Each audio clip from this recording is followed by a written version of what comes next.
Seterusnya dalam mesyuarat Jemaah Menteri hari ini telah diberikan sedikit pemakluman daripada Menteri KPKT berkenaan dengan Task Force Projek Perumahan Swasta Sakit dan Terbengkalai. Berdasarkan data yang dibentang, KPKT memaklumkan bahawa dari awal 2025 sehingga 31 Oktober 2025, sejak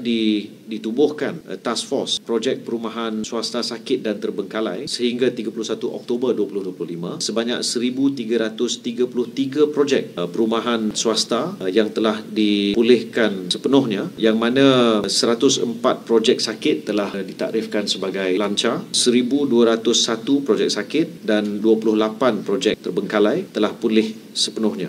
Keseluruhan 1,333 projek perumahan swasta ini melibatkan 159,638 unit rumah dengan Gross Development Value GDV nilai 126.47